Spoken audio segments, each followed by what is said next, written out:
Amen. La Bible dit, si tu obéis à la voix de l'Éternel, ton Dieu, en observant et en mettant en pratique tous ces commandements que je te prescris aujourd'hui, l'Éternel, ton Dieu, te donnera la supériorité sur toutes les nations de la terre. Puis, Amen. Amen. Et le Seigneur va continuer, il dit, voici toutes les bénédictions qui se répandront sur toi et qui seront ton partage lorsque tu obéiras à la voix de l'Éternel, ton Dieu. Et il va continuer à citer, il va faire les citations de toutes les bénédictions. Alléluia. Amen. Ici, Dieu nous promet des bénédictions.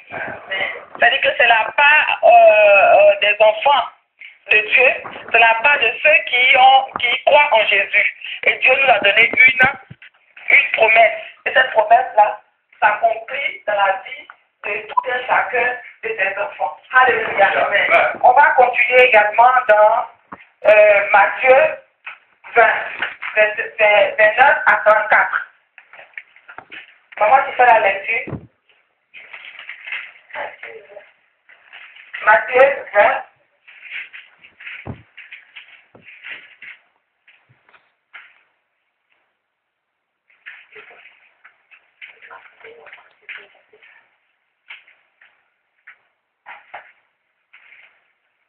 Matthieu 20, 29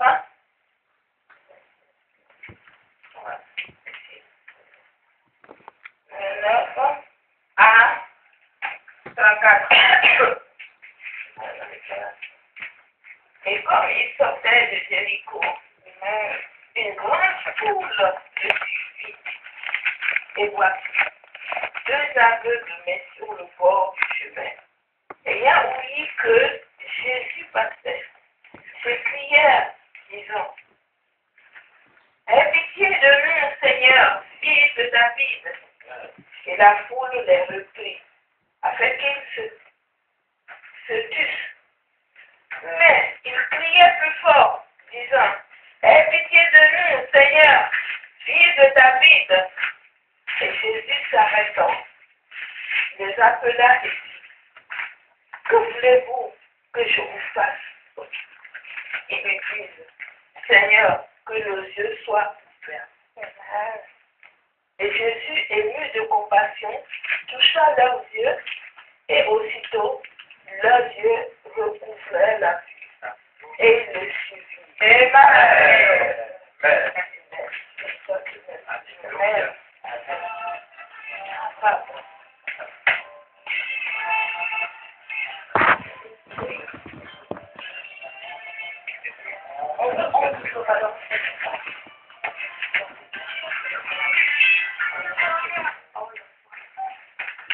Alléluia. La deuxième partie, Matthieu, dans son chapitre 20, nous relate ici la guérison des deux aveugles. On dit, lorsqu'il sortit de Jéricho, une grande foule suivit Jésus, et voici deux aveugles assis au bord du chemin, entendit que Jésus passait, et criait, aie pitié de nous, Seigneur, fils de David. La foule les reprenait pour les faire taire, mais ils criaient plus fort, aie pitié de nous, Seigneur, fils de David. Jésus s'arrêta, les appela et dit, que voulez-vous que je vous fasse? Il lui dit, Seigneur, que nos yeux s'ouvrent. Ému de compassion, Jésus toucha leurs yeux et aussitôt, il retrouvait la vie et le suivit. Alléluia. Amen. Ici, je résume en un mot, la réalisation. Amen. La troisième partie, c'est Hébreux 11, 21. Or, la foi est une ferme assurance des choses qu'on espère, une démonstration de celles qu'on ne voit pas. Amen. Amen. Alléluia. Amen. Ce matin, le Seigneur revient encore sur un élément clé, la foi. Il dit, la foi, c'est l'assurance. Or, la foi est une ferme assurance des choses qu'on espère, une démonstration de celles qu'on ne voit pas. ce matin, le Seigneur veut nous envoyer à reprendre, à nous remettre en scène, à notre spirituel. Vous voyez, aujourd'hui, c'est le 1er décembre. Et le Seigneur, quand je lisais, c'est parce que le Seigneur me disait, compte avec vous. Alléluia. Est-ce qu'on peut dire ensemble? Ensemble, compte avec vous. Parce qu'il y a un événement puissant qui va bénir. L'événement puissant, c'est la naissance de Jésus. Ici, nous faisons une commémoration. Et le plus souvent, pendant cette commémoration, le Seigneur fait une visite solennelle. Alléluia. Quand une autorité, une personne d'une grande autorité, vraiment, n'importe quelle autorité, quand il vient dans un pays, il y a toujours des instructions, il y a toujours des dispositions qu'on prend. Amen. Et le Seigneur, ce matin, nous donne ici de prendre nos dispositions. Amen. Il veut qu'on prenne les dispositions. Et les dispositions que nous avons à prendre, nous avons à commencer d'aujourd'hui jusqu'au 24 décembre pour prendre nos dispositions. Et la Bible déclare que dans Matthieu 29 et Matthieu 20, il s'agissait de deux aveugles. Ici, les aveugles, c'est pour les personnes qui ne voient pas, qui n'ont pas la capacité d'apprécier des couleurs, qui n'ont même pas la possibilité de voir leur propre visage. C'était vraiment un handicap pour eux. Mais le Seigneur va faire un miracle. Ces deux aveugles-là, ils vont entendre parler de Jésus. Et ils savent que Jésus-Christ est le faiseur des miracles. Et ils vont commencer à crier à Jésus. Seigneur Jésus, délivre-nous, aie pitié, aie pitié. Les hommes vont essayer de la faire taire. Ici, il faut dire que nous sommes un peu comme ces adultes-là. Nous avons besoin de quelque chose. Nous avons besoin que nos projets se réalisent. En fait, le Seigneur me dit de vous dire que l'année 2014, c'est une année de réalisation. Si nous prenons les dispositions, nos projets sont le voie en 2014. Nous allons voir cela en 2014. Donc, il est important pour nous que nous fassions notre bilan, nous fassions notre dossier pour déposer devant Jésus. Parce que le jour de la visite solennelle, là, c'est mettre le cachet pour que la réalisation de nos projets passe. Amen. Amen. Amen. Quand un ministre, ils font des projets, ils envoient ça à l'Assemblée nationale. Lorsque l'Assemblée nationale délibère, quand ils visent, le projet est OK. Aujourd'hui, nous avons le Saint-Esprit qui est là. Il va nous aider à formuler nos projets devant le Seigneur, à mettre les projets prioritaires. Qu'est-ce que nous voulons? Le Seigneur a déclaré clairement au donner de la Bible là. Qu'est-ce que vous voulez que je fasse? Cette grande question vous est posée ce matin. Qu'est-ce que vous voulez que je fasse pour vous en priorité en cette année 2014? Parce que l'année 2014 ne commence pas pour nous le 1er janvier, non. Ça commence en réalité à partir du 25. Parce que la naissance de Jésus on a attendu d'abord la présentation de Jésus avant de commencer le calendrier hébraïque, le calendrier qu'on connaît aujourd'hui. Il faut dire que le 24 décembre ici sera le moment où Jésus-Christ va venir nous visiter. Amen. Et cette visite-là, nous devons prendre des dispositions. La Bible est claire là-dessus. On dit voici les projets, voici ce qui va vous accompagner si vous croyez en Dieu. Le Seigneur a fait des promesses. On a entendu parler des promesses de Dieu. On a entendu parler des miracles de Jésus. Mais pour nous, il faudrait que ça commence aujourd'hui. Il est important pour nous que nous commencions à dire, Seigneur Jésus, 2014 là, voilà concrètement, précisément, de façon concise, voilà ce que moi, je veux que tu fasses pour moi. Et quand tu commences à écrire ça, aujourd'hui, le premier jour, tu commences à, jusqu'au 7, il faudrait que tu aies à boucler tes projets. Et tu commences à prier pour dire merci Seigneur, parce que tes projets verront le jour à partir du 24. À partir du 25 premier, vous commencez à prier et jusqu'à 2014, fin 2014, vous allez voir que ces projets-là ont pris vie et sont effectifs. Amen. Mais il y a une entité sur laquelle Jésus veut nous rappeler, le Saint-Esprit veut nous rappeler. Il dit, mettez votre foi. Vous croyez en Jésus, ok. Mais mettez la foi encore. La Bible dit, si vous avez eu la foi plus grande, si vous avez une foi qui ressemble un peu au grain de sénévé, vous allez voir que tout ce que vous avez dit, Dieu va faire. Amen. La Bible dit quoi? Paul disait que ma prédication ne repose pas sur des belles paroles, sur des paroles persuasives de la sagesse, mais repose sur la puissance du Saint-Esprit. Il est temps que nous aussi, enfants de Dieu, chrétiens, nous ne passons plus à dire, Seigneur, non. On doit démontrer la puissance du Saint-Esprit. Parce que nous sommes qui sommes assis devant le Saint-Esprit. Nous sommes appelés des serviteurs, des servants de Dieu. Nous sommes missionnaires pour le corps de Christ. Alléluia. Nous devons démontrer la puissance de Dieu. Alléluia. C'est pour cela, Dieu veut d'abord que nous fassions notre bilan. Nous avons jusqu'à 5 jours pour finir le bilan, voir ce qui a marché, ce qui n'a pas marché, commencer à dire cet esprit. Voilà cette année, voilà précisément, concisement ce que je veux. Parce que je vais poser une seule question aux aveugles. Qu'est-ce que vous voulez que je fasse? Actuellement, le Saint-Esprit, Jésus-Christ de Nazareth, son trône de gloire, est ému de compassion pour nous. Il veut nous démontrer sa gloire. Chaque fois on dit, oh Jésus, on est les chrétiens. Mais quelle est la différence entre toi et le païen? Quelle est la différence entre toi et le païen? Quand tu parles, quand tu dis quelque chose, quand tu ordonnes à une situation, cette seconde de décamp, automatiquement, alléluia. Quand tu dis, parce que normalement, nous les chrétiens, nous devons ordonner aux choses et les choses vont venir à nous.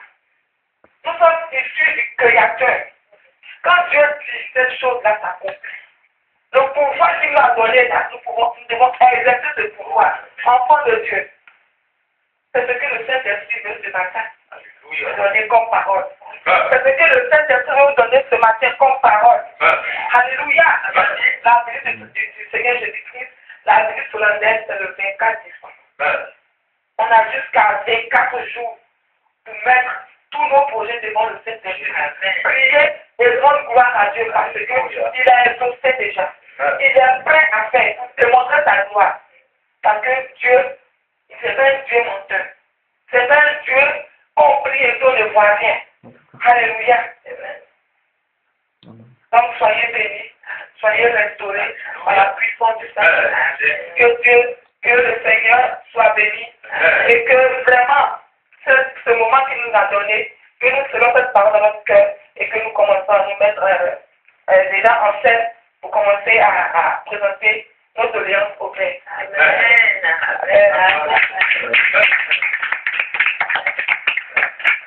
Amen. Gloire à Dieu. Amen. Que le nom de l'Éternel soit béni. Amen. Dieu est puissant, il est véritablement puissant. Amen. C'est lui qui nous accorde la foi et avec cette foi-là, nous arrivons à déplacer les montagnes. Gloire à Dieu. Amen. Donc, on va chanter le Seigneur et nous allons prier ensuite. On va chanter Dieu est parmi et Jésus est là.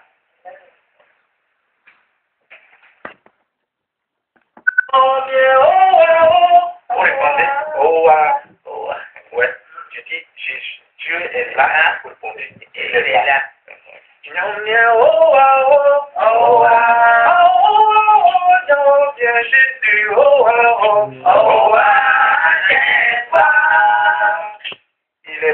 il est là tous les jours.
bénédiction et ta grâce.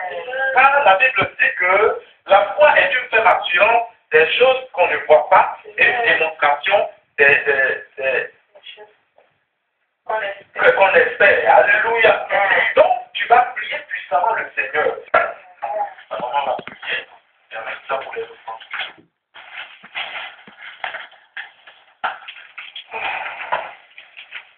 Oh Père, je veux te remercier d'abord pour ce nouveau jour que tu nous donnes.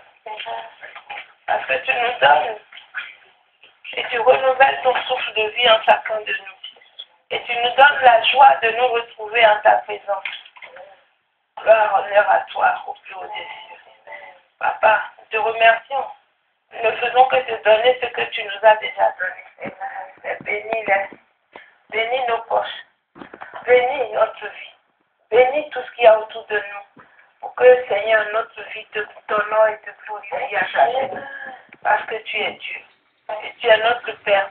Tu sais que tu nous as aimés. Et c'est pour ça que tu as répandu le sang de ton Fils pour pouvoir, Seigneur, nous sauver. Et nous donner le privilège maintenant de te dire à ma Père, oh Seigneur, que tu es grand, que tu es merveilleux. Qui peut être comme toi, qui peut se comparer à toi, qui peut vraiment imaginer que tu es, que c'est impossible, Seigneur. Mais tu as dit que le moment viendra où tu répandras ton esprit sur toute chair.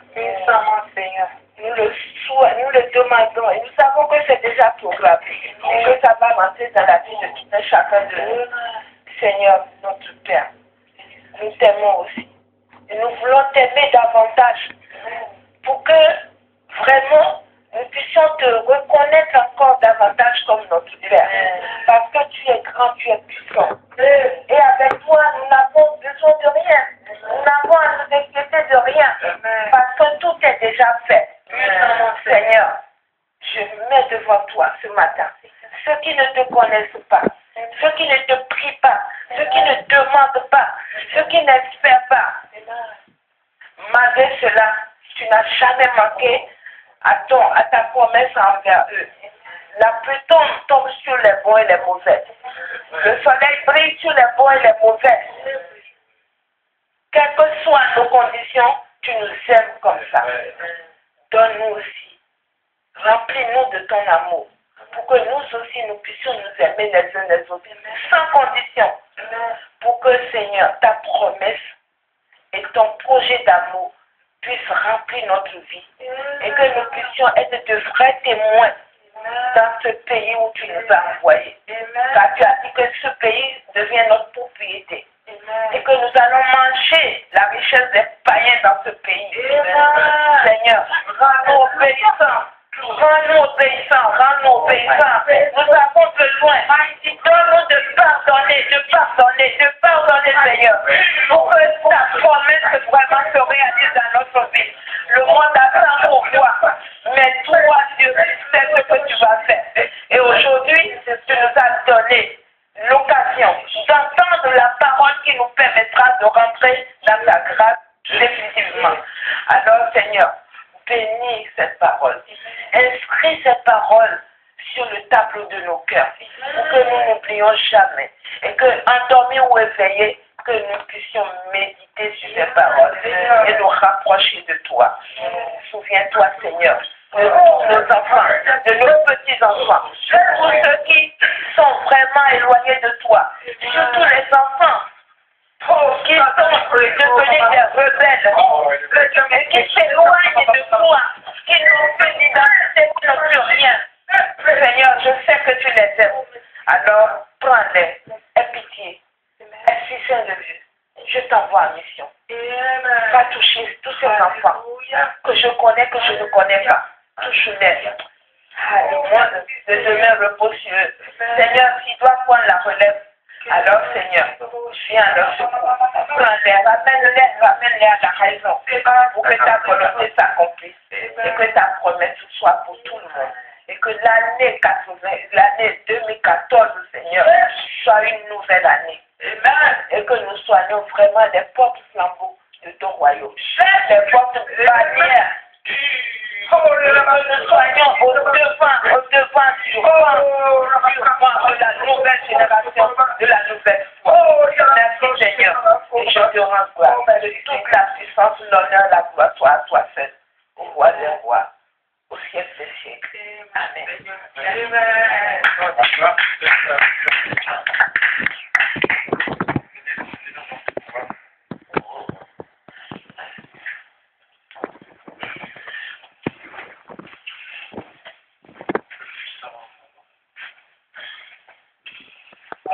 Lord, we pray. So you just think about